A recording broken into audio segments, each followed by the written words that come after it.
Notre invité ce matin, Ségolène Royal, bonjour. Bonjour. Merci d'être avec nous, ministre de l'écologie, du développement durable et de l'énergie. Nous allons parler de votre projet de loi sur la transition énergétique, mais je voudrais commencer avec les transports, la SNCF. Vous êtes en charge de ce domaine, de ce secteur des transports, et vous vous taisez depuis le début de la grève. Pourquoi ?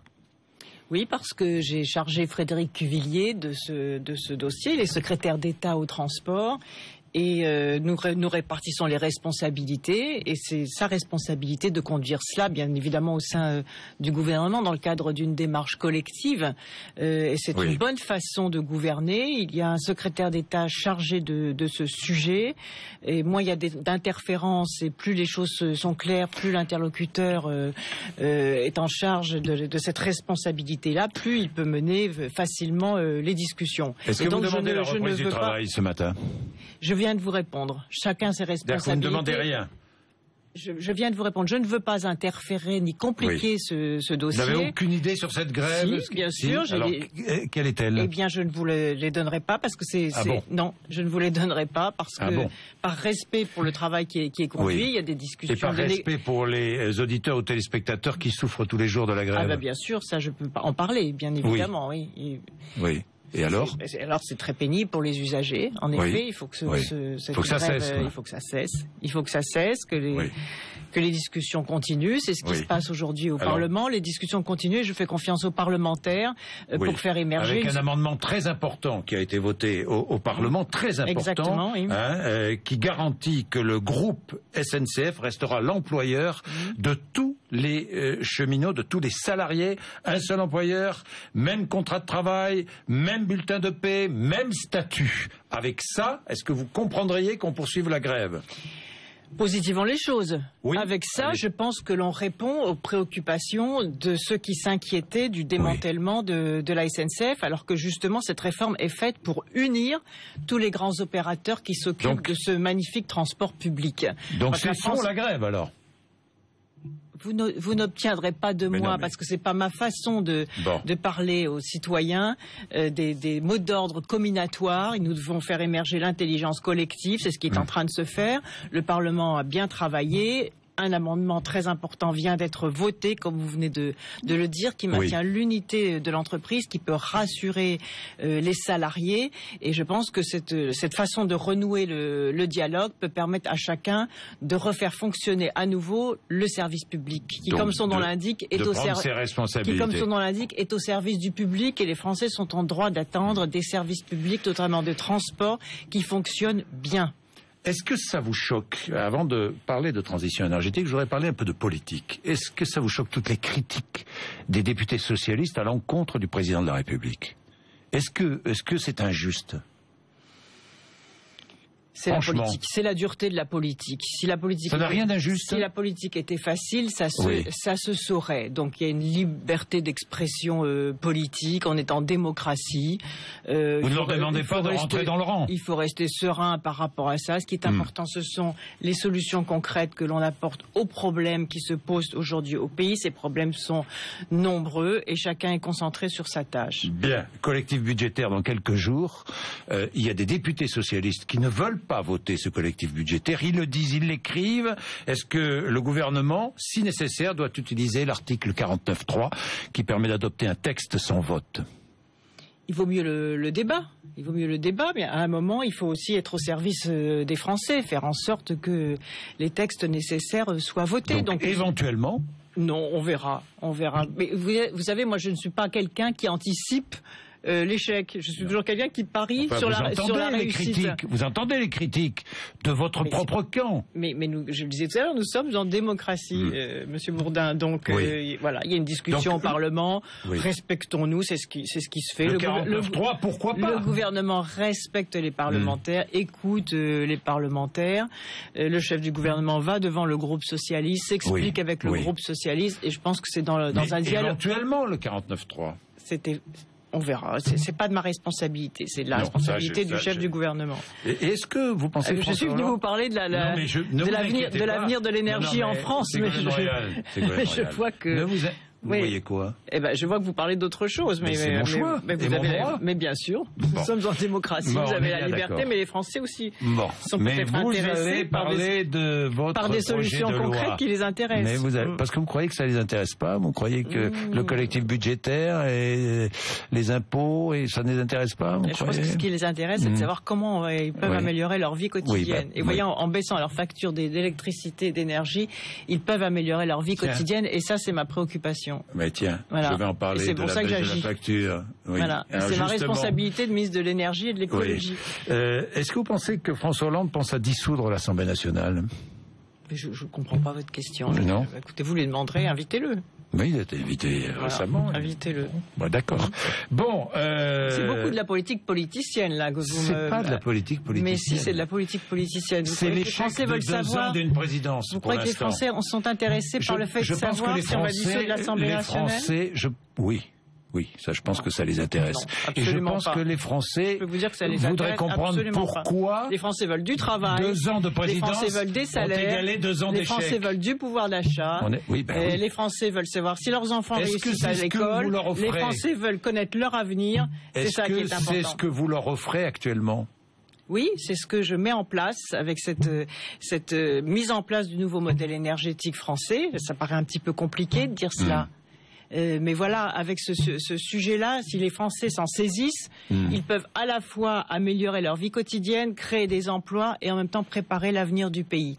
Donc c'est ça qui est très important. Si on arrive à économiser l'énergie, on baisse la facture d'électricité et de chauffage. C'est pas important ça? Si, c'est très important. Alors, vous voyez, entre un pavillon bien isolé, j'ai là un exemple concret de propriétaires d'un pavillon qui ont isolé leur pavillon. Ils avaient 200 € de facture pendant les mois d'hiver. Cette facture a été ramenée à combien, M. Bourdin? Si vous isolez un pavillon, à combien arrive? Je ne sais pas. À 20 €. 20 €. À 20 €. Est-ce que c'est pas intéressant ça? Divisé par 10. Et en même temps, divisé par 10. Et en même temps, ça permet de créer des emplois chez les artisans, dans les entreprises du bâtiment qui ont fait ces travaux. Et en même temps, ça permet de lutter contre la pollution et ça permet de lutter contre ce qu'on appelle le réchauffement planétaire, parce qu'on pollue moins, avec moins de gaz carbonique, et donc en même temps de protéger la planète. C'est-à-dire qu'aujourd'hui, les Français peuvent devenir à la fois citoyens du monde parce qu'ils vont permettre de faire reculer la pollution, de diminuer les perturbations climatiques. Regardez ces ouragans, cette sécheresse, cette alternance entre des perturbations atmosphériques et d'une extrême sécheresse qui s'étend à l'échelle de la planète en créant beaucoup de misère et beaucoup de dégâts. Donc nous avons la responsabilité citoyenne, l'exigence morale de moins polluer. Et en même temps, en faisant cela, on améliore notre vie quotidienne, on diminue la facture, on améliore la santé parce qu'on pollue moins. On va entrer dans le détail. Et on vit mieux. Vous voulez bien? Donc on va entrer dans le détail, puisque vous voulez parler de projet de loi. Avouez quand même que c'est un beau projet. C'est une bonne nouvelle, Monsieur Bourdin. Vous m'accablez avec des mauvaises nouvelles. Il y a une bonne nouvelle, mais parlons-en de cette bonne nouvelle. C'est vous qui nous accablez, c'est pas moi. Non, mais parlons-en des bonnes nouvelles. C'est vous qui dirigez la France qui nous accablez de mauvaises nouvelles. Regardez, je vous donne des bonnes nouvelles. Je vous donne des bonnes nouvelles. Alors parlons-en. Parce que j'ai besoin de tous les Français pour que l'on réussisse, que tout le monde s'engage dans ces travaux, dans ces économies. Est-ce que les tarifs EDF vont augmenter d'ici la fin de l'année? Les tarifs d'électricité? Ils n'augmenteront pas au 1er août prochain. Ils n'augmenteront pas? Non. Bon. Ils augmenteront avant la fin 2014? Je suis en train de réformer la façon dont les tarifs sont fixés, puisque la dernière fois, d'ailleurs, c'était devant vous. Ben oui, je sais, c'est pour ça que j'ai une suite. Vous vous souvenez qu'il y avait une augmentation d'électricité qui était prévue de 5% au 1er août. Eh bien, voilà encore une bonne nouvelle. Ces factures n'augmenteront pas de 5%. Et au 1er janvier? Eh bien, je suis en train de réformer la façon dont on calcule la hausse du prix de l'électricité.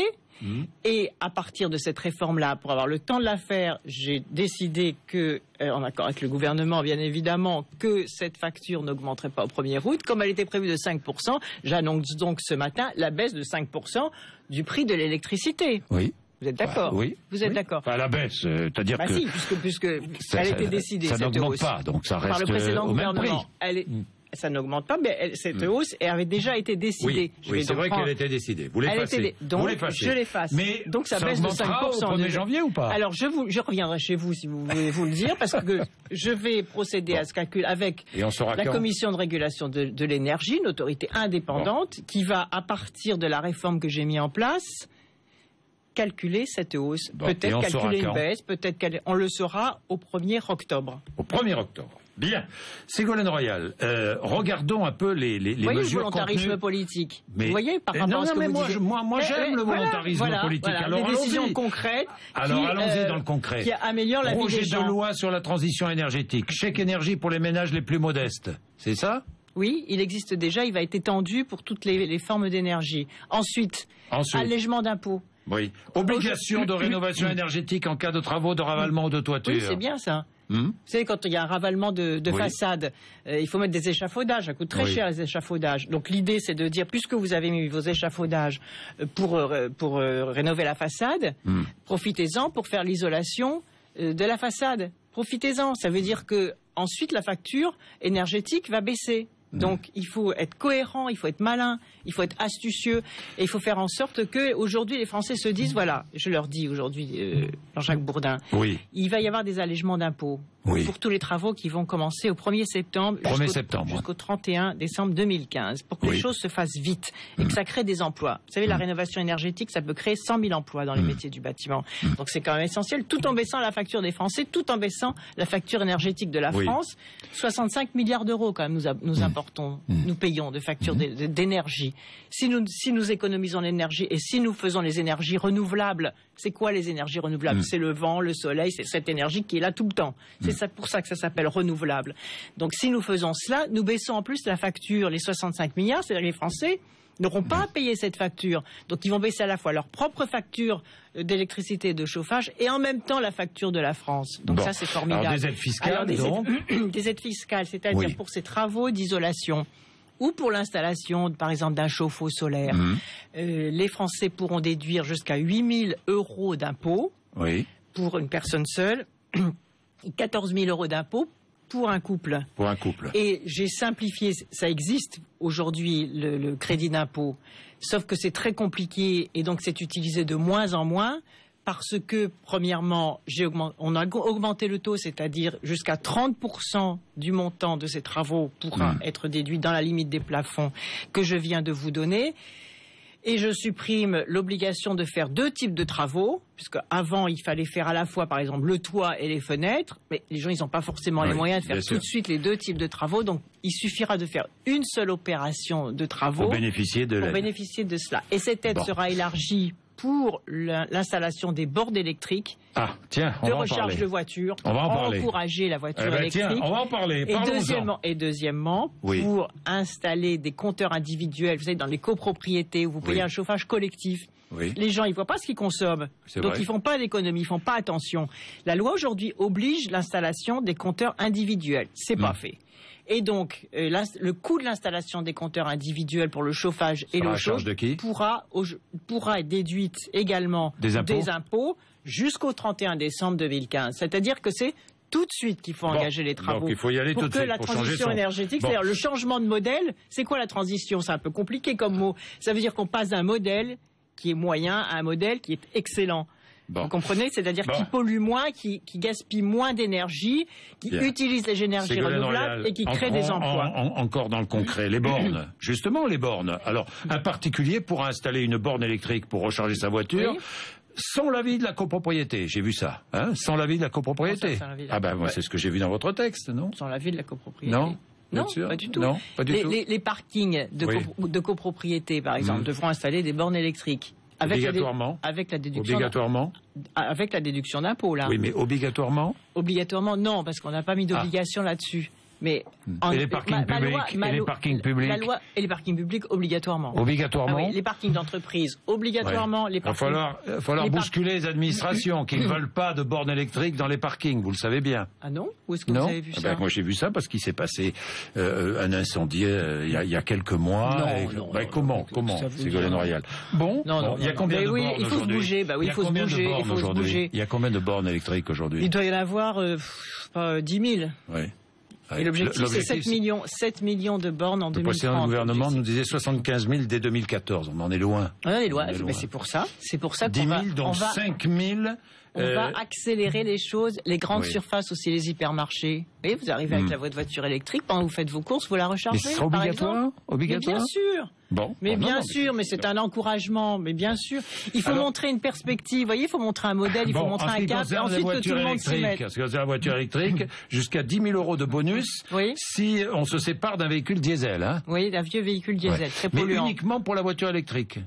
Parce que Nicolas Hulot me disait, pourquoi pas un bonus pour acheter une voiture qui n'est pas électrique, mais qui pollue moins. Alors ce bonus existe déjà. Le bonus pour l'achat d'un véhicule moins polluant existe déjà. Donc mon idée, c'est que pour faire monter en puissance la voiture électrique, celle qui pollue, pas du tout. Et qui coûte 1 € au 100 km, quand même, par rapport à ce que coûtent les carburants. Un citoyen qui a une voiture électrique ne paye qu'1 € au 100 km le coût de son carburant, finalement, qui est la pile électrique qui est dans sa voiture, la batterie électrique, qui sont en train d'ailleurs de s'améliorer. Puisqu'aujourd'hui, l'autonomie énergétique, pourquoi la voiture électrique ne se vend pas ? Parce qu'on a peur de tomber en panne. Parce qu'il n'y a pas de borne. Une fois, voilà. On ne peut pas la recharger. Mais aujourd'hui, les choses s'améliorent considérablement, puisque l'autonomie de la voiture électrique, une fois que la batterie est rechargée, c'est 250 km. 250 km. Quand vous voyez que la durée moyenne du déplacement en voiture en France quotidiennement, c'est 20 km. 20 km, c'est-à-dire des toutes petites. Alors il y en a qui c'est plus grand, plus long, bien évidemment. Donc ça veut dire quand même que la voiture électrique correspond parfaitement aux exigences et aux besoins. Et par ailleurs, les entreprises vont devoir faire des plans de covoiturage, du covoiturage. Obligatoire ? Oui, obligatoire. Dans chaque entreprise. Voilà. Des plans de covoiturage dans chaque entreprise. C'est un site internet, un plan de covoiturage. Oui. C'est-à-dire dire. Dans chaque entreprise, un plan de covoiturage. Oui, mais c'est la démocratie participative. C'est-à-dire les gens apprennent où habitent et d'où viennent ceux qui travaillent avec eux. Parfois, il y a des gens qui sont dans des bureaux contigus et qui font le même trajet dans des voitures séparées. L'écotaxe, vous allez annoncer la semaine prochaine, je crois, les décisions. Oui, avant la fin du mois, en tout cas. Une franchise mensuelle kilométrique. On verra. C'est une bonne solution. C'est la bonne solution. Vous verrez. Vous avez choisi. Vous avez décidé. On est en train de finaliser les choses. Oui. Mais ça y est, c'est fait. On finalise, tranquillement. Le nucléaire, la France n'abandonnera pas le nucléaire, c'est clair. Hein. Non, la quantité d'électricité nucléaire sera maintenue, c'est ce que vous dites. Mais la durée de vie maximum de 40 ans des centrales n'est pas inscrite dans la loi. Pourquoi ? Non, je ne l'ai pas souhaité. Pourquoi ? Parce que c'est une loi d'équilibre. Je ne veux pas qu'il y ait de posture idéologique ou de conflit idéologique, ceux qui sont pour, ceux qui sont contre telle ou telle énergie. Je ne veux pas qu'on oppose les énergies les unes aux autres. Nous sommes un pays qui a un potentiel énergétique. Le nucléaire fait partie de notre histoire. Et maintenant, il faut aussi que le nucléaire entre dans ce qu'on appelle le mix énergétique. Qu'est-ce que ça veut dire ? Ça veut dire que de toute façon, il faut diversifier les sources d'énergie. Diversifier les sources d'énergie. D'où l'objectif de baisser la part du nucléaire dans l'électricité à 50%.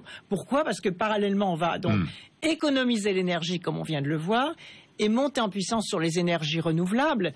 Vous voyez, par exemple, j'ai lancé des appels à projets sur l'éolien en mer, des fermes marines, sur l'hydrolien, sur le solaire, sur la méthanisation. Qu'est-ce que c'est la méthanisation ? Ce sont les agriculteurs qui se regroupent, qui mettent en commun leurs déchets. Il y a la fermentation des déchets agricoles qui produit du gaz, du biogaz, et avec ça, ils arrivent à chauffer leurs fermes, ils arrivent à fabriquer leur électricité. Donc c'est tout bénéfice. C'est des cercles. Non, je voudrais juste finir sur cette idée pour que ceux qui nous écoutent comprennent bien à quel point c'est vertueux les énergies renouvelables. C'est-à-dire, pour prendre cet exemple de la méthanisation, c'est-à-dire de la transformation de l'énergie du déchet agricole, ça permet en même temps de lutter contre la pollution, parce qu'avant ils allaient où ces déchets agricoles ? Ils polluaient les sols, ils polluaient l'air, ils polluaient l'eau. Donc le nucléaire, pas de possibilité pour l'État de fermer un réacteur nucléaire. C'était pourtant une promesse de François Hollande, ça, Ségolène Royal. Alors, ce qui est mis en place, c'est, puisqu'on plafonne comme vous l'avez dit tout à l'heure, le potentiel de production. Vous voyez bien que chaque fois qu'il y aura une ouverture de réacteur, il faudra fermer des réacteurs, mais ça se fait pas de façon combinatoire ou en mettant en cause ou en stigmatisant une entreprise et ses 200 000 salariés. Ça se fait dans un dialogue constructif et responsable entre l'État, qui est chargé de la définition de la politique énergétique, et aujourd'hui c'est la charge qui m'incombe, et l'entreprise, qui a des stratégies d'entreprise, mais qui est aussi la propriété des Français. EDF appartient à 85% à tous les Français. Puisque l'État rien sur la fermeture de Fessenheim non plus, mais bon... c'est un engagement qui a été pris. Le mot de Fessenheim n'a pas dans la loi, c'est pas législatif. C'est-à-dire que la centrale sera fermée avant 2017. L'engagement a été pris. Et vous le confirmez. Il faut s'orienter vers cette solution. Vous le confirmez. Dernier mot. Vous avez été candidate à l'élection présidentielle. Comment regardez-vous l'affaire Big Malion sur les comptes de l'UMP? Est-ce que, selon vous, le premier responsable des comptes de campagne, c'est le candidat lui-même? Écoutez, franchement, la justice est saisie sur ce sujet-là. J'ai pas envie de commenter ça. Moi, je vais parler des choses positives qui améliorent la vie des gens. C'est pour ça que je fais de la politique. Donc, c'est pas pour commenter les non, mais parce que vous avez été candidate à l'élection présidentielle, Ségolène Royal. Mes comptes ont été validés. Vos comptes, vous les regardiez. Est-ce que c'est le candidat qui est responsable? Est-ce que c'est le candidat qui est responsable? Oui, bien sûr, le candidat responsable. Donc Nicolas Sarkozy est responsable. Je sais pas, mais vous savez, moi j'ai jamais fui. Je pense pas que les politiques doivent fuir leurs responsabilités. Bon, on ne sait pas. La justice est saisie, voilà. Merci Ségolène Royal d'être venue nous voir. Merci. Il est 8h57.